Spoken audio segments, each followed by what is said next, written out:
Good afternoon तमाम मेरे दोस्तों को, भाइयों को, साथ में बहनों को भी। तो इस वीडियो में हम पढ़ने वाले हैं इस क्लास 11th की केमिस्ट्री का छठा चैप्टर, जिसमें हम बात करेंगे थर्मोडायनेमिक्स के बारे में। एक ख़ास चैप्टर है और बहुत ही इम्पोर्टेंट है। बहुत सारे क्वेश्चंस इस चैप्टर में से आए हुए हैं पहले एग्ज़ामों के अंदर, तो इसी के बारे में हम बात करने वाले हैं। तो इसमें सबसे पहले हमने ये चीज़ समझने की कोशिश करनी है कि system and it's surroundings, system क्या है और उसकी सराउंडिंग्स के बारे में हमने समझने की कोशिश करनी। कहते हैं system in thermodynamics refer to that part of universe in which observations are made and remaining universe constitutes the surrounding. इसका मतलब ये है कि जिस जगह पे, जिस यूनिवर्स के हिस्से में आप किसी चीज़ की ऑब्जर्वेशन करते हैं, यानी किसी की चीज़ का एक्सपेरिमेंट करते हैं, उसको कहा जाता है सिस्टम। और उसके आसपास यूनिवर्स का जो बाकी हिस्सा है तो उसको कहते हैं सराउंडिंग्स। कहते हैं surrounding include everything other than the system, यानी कि हर एक चीज़ सिस्टम के अलावा, उसे कहा जाता है सराउंडिंग्स। ठीक है, system and the surroundings together constitute the universe. और यूनिवर्स, सिस्टम और सराउंडिंग्स के साथ जो है यूनिवर्स से कहते हैं द वाल that separate system from the surrounding is called boundary. और जो वाल उस सिस्टम को उस सराउंडिंग से क्या करता है, अलग करता है, सेपरेट करता है, उसको कहते हैं बाउंड्री। अब सिस्टम जो है दो किस्म के, एक है ओपन सिस्टम, दूसरा है क्लोज सिस्टम। ओपन सिस्टम क्या चीज़ होती है? In an open system there is exchange of energy and matter between system and surrounding. यानी कोई भी चीज़ की ऑब्जर्वेशन आप करते हैं तो ओपन सिस्टम वो सिस्टम होता है जिसकी वाल जो है वो ट्रांसपेरेंट टाइप की होती है। मीन्स एनर्जी का जो फ्लो होता है वो सिस्टम से सराउंडिंग तक होता है। या मिसाल के तौर पर आप अगर किसी चीज़ में, मिसाल के बोतल में, एक सिंपल बोतल में अगर आप गर्म चाय को भरते हैं तो वो वक्त के साथ ठंडी हो जाती है। क्या है कि वो एक ओपन सिस्टम है, वहाँ पे एक्सचेंज ऑफ एनर्जी होती है। मिसाल अगर गर्म चाय है तो वो एनर्जी वहाँ से ट्रांसफ़र होगी, बाहर सिस्टम में आएगी, बाहर सराउंडिंग में आएगी, तो उसको कहा जाता है ओपन सिस्टम। और क्लोज सिस्टम की अगर एग्जांपल आप देखेंगे तो थर्मस, जिस तरीके से आप चाय थर्मस में भरते हो, केटली में भरते हो, तो उसमें काफ़ी समय तक चाय गर्म रहती है, उसको कहा जाता है क्लोज सिस्टम। इन्हें close system there is no exchange of matter but exchange of energy is possible between system and the surrounding. हालांकि यहाँ पे मैटर तो एक्सचेंज, एनर्जी एक्सचेंज हो सकती है, पॉसिबल है, लेकिन अब होती भी है। केटली में आप चाय भरते हैं तो 10 या 15 दिन के लिए वो गर्मी थोड़ी रहती है, बल्कि कुछ ही समय के लिए वो गर्म रहती है। इसका मतलब क्लोज सिस्टम। उसके बाद है isolated system. In isolate there is no exchange of energy or matter between the system and the surrounding. अब आइसोलेटेड सिस्टम एक ऐसा सिस्टम जिसमें ना ही मैटर जो है वो मैटर का तबादला होता है और ना ही एनर्जी का तबादला होता है, उसको कहा जाता है आइसोलेटेड सिस्टम। उसके बाद है स्टेट ऑफ सिस्टम। कहते हैं the state of system remains the condition of the system which describe in terms of certain observable properties such as temperature, pressure, volume. यानी कि स्टेट, यानी किसी भी सिस्टम का स्टेट कैसा है तो वो डिटरमाइन हम करते हैं उसके टेम्परेचर पे, प्रेशर पे, वॉल्यूम पे of the system. The properties of the system is called as state variables. यानी कि सिस्टम की जो प्रॉपर्टीज़ उनको कहा जाता है स्टेट वेरिएबल्स, जैसे टेम्परेचर है, प्रेशर है, वॉल्यूम है। उसके बाद है state function. A physical quantity is solid to be state function of its value depend upon the state of the system and does not depend upon the path by which this state has been attained। यानी कि ये path पे depend नहीं करता बल्कि उस system की state पे डिपेंड करता है, उससे कहते हैं स्टेट फंक्शन। उसके बाद internal energy, the quantity which represent the total energy of the system. It may be chemical, electrical and mechanical or any other type of energy you may think of. The sum of these energies of a system in thermodynamics we call it in the internal energy U of the system. हाँ, तो जितनी भी energy, चाहे वो chemical हो, चाहे वो electrical हो, चाहे मैकेनिकल हो, उनको तमाम एनर्जीज का सम हम कहते हैं इंटरनल एनर्जी से यू से रिप्रेजेंट करते हैं। उसके बाद है isothermal process. When a process is carried out in such a manner that the temperature remain constant through out this process. यानी कि अगर हम कोई भी प्रोसेस को कैरी करते हैं, लेते हैं, तो उसमें टेम्परेचर जो है हमेशा पूरे सिस्टम में क्या रहता है, पूरे प्रोसेस में क्या रहता है, वो कांस्टेंट रहता है, उसको कहते हैं आइसोथर्मल प्रोसेस।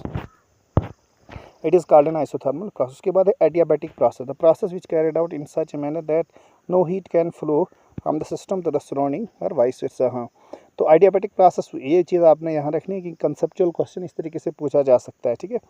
आइडियाबैटिक प्रोसेस वो प्रोसेस होता है जिसमें आइसोलेटेड सिस्टम की तरह है यहाँ पे, यानी कि यहाँ पे एनर्जी का कोई हीट का फ्लो यहाँ पे होता नहीं है, ना ही सिस्टम से सराउंडिंग की तरफ, ना ही सराउंडिंग से सिस्टम की तरफ।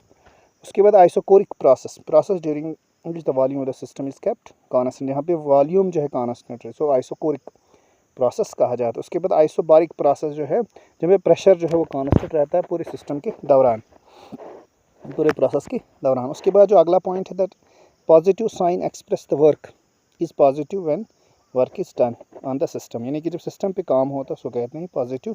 Similar work done by the system will be negative, और जब सिस्टम से वर्क होता है, ठीक है, one work is done on the system, जो सिस्टम पर वर्क होता है उसको कहते हैं पॉजिटिव, और जिस सिस्टम से वर्क होता है उसको कहते हैं negative. The Q is positive when heat is transfer from the surrounding to the system, यानी कि जब क्या पॉजिटिव तब आएगा जब क्या होगा, सराउंडिंग से ट्रांसफर होगी हीट सिस्टम की तरफ, और क्या जो है नेगेटिव आएगा जब सिस्टम से सराउंडिंग की तरफ हीट ट्रांसफर होगी। उसके बाद अगला है फर्स्ट लॉ थर्मोडायनेमिक्स। ये क्या कहता है, कहते हैं energy can neither be created nor be destroyed however it may be converted from one form to, और ये तो हम जो है बचपन से पढ़ते आ रहे हैं कि energy can not be created nor be destroyed but it can be transferred from one form to another form. The total energy of the universe remain constant although it may transfer from one form to another, तो mathematically जो है delta U is Q plus W, ठीक है। A process are change is said to be reversible if a change is brought out in such a way that the process could at any moment be reversed by an infinitesimal change, ठीक है। उसके reversible process proceeds infinitely slowly by the series of equilibrium states, so the system and the surrounding are always in a equilibrium with each other. Process other than reversible process are also known as reversible, यानी कि ऐसे process जो reverse हो सकते, चीज़ की energy reverse हो सकती है उसको कहते हैं रिवर्सिबल, और जिसकी एनर्जी रिवर्स नहीं हो सकती उसको रिवर्सिबल कहते हैं। और यहाँ पे difference between reversible irreversible process के बारे में भी बात की है, जिस तरीके से यहाँ पे रिवर्सिबल और इरिवर्सिबल प्रोसेस है। पहले हम रिवर्सिबल प्रोसेस के बारे में बात करेंगे।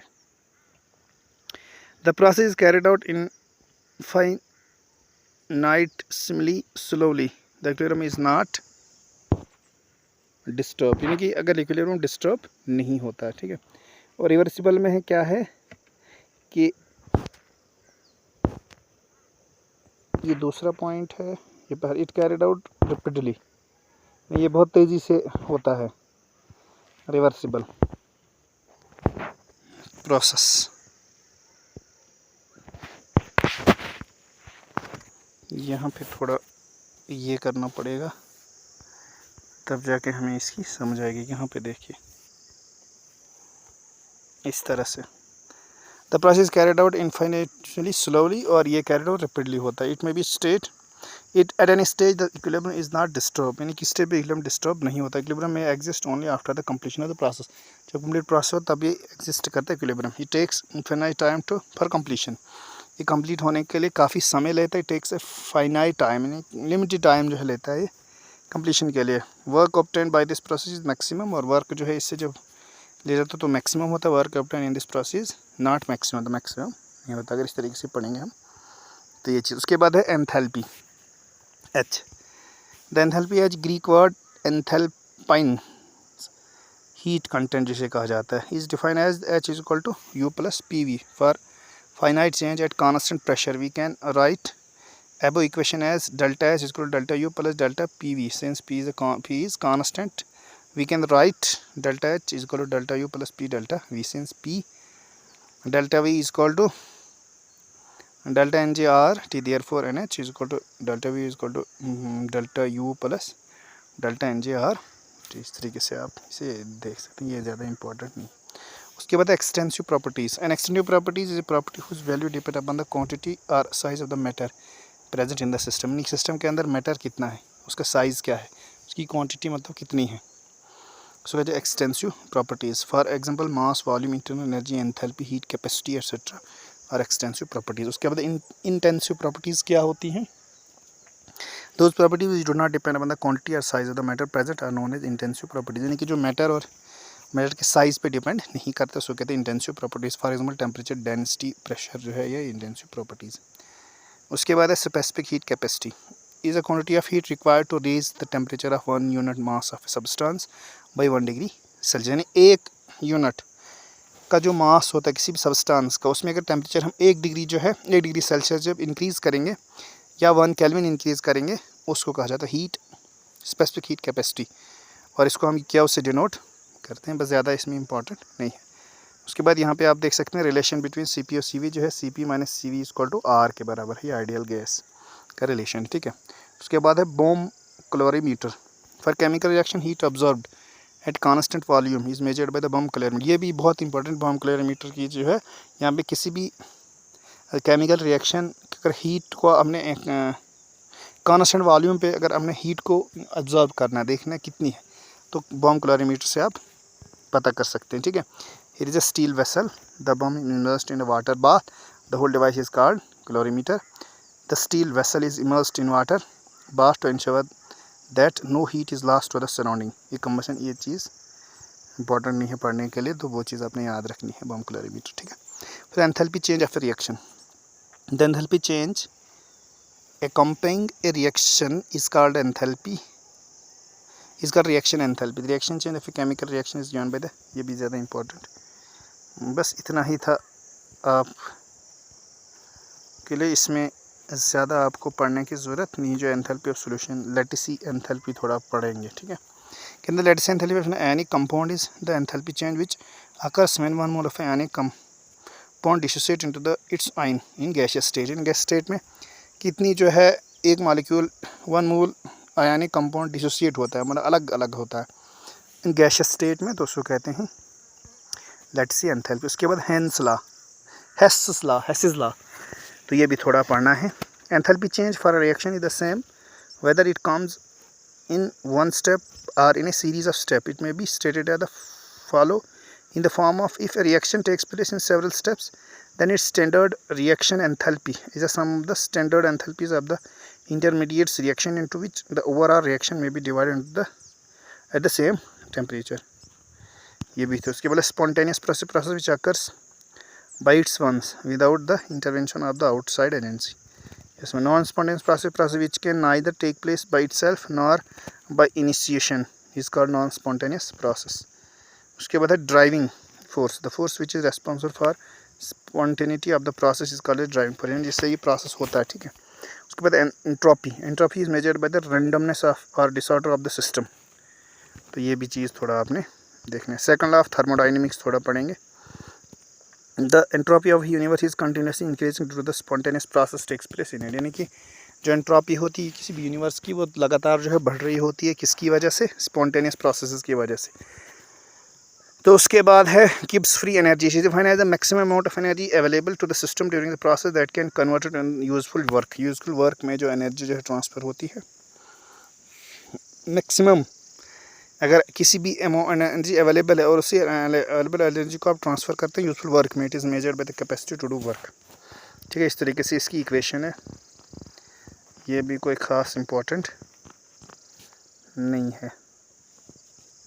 यहाँ पे आप देख सकते हैं ये थोड़ा इसका दिया हुआ है, यहाँ पे इसके इस इम्पोर्टेंट फार्मूलाज जो है दिए अभी है ना, यहाँ पे देख सकते हैं एंथैल्पीज़ के, फॉर्म फ्यूजन वगैरह के।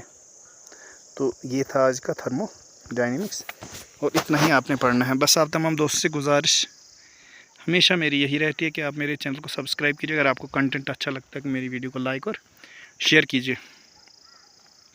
और इसी चैनल पे आपको बहुत सारी वीडियोस और भी मिल सकते हैं, जैसे फ़िज़िक्स के रिलेटेड, ज्योग्राफी के रिलेटेड, केमिस्ट्री के रिलेटेड और बायो के रिलेटेड। तो आप इस चैनल पे विज़िट करके इस चैनल को सब्सक्राइब कीजिए और बेल के आइकन को भी प्रेस कीजिए, जो भी अपडेट इस पे आता रहेगा वो बआसानी आपको मिल सकेगा।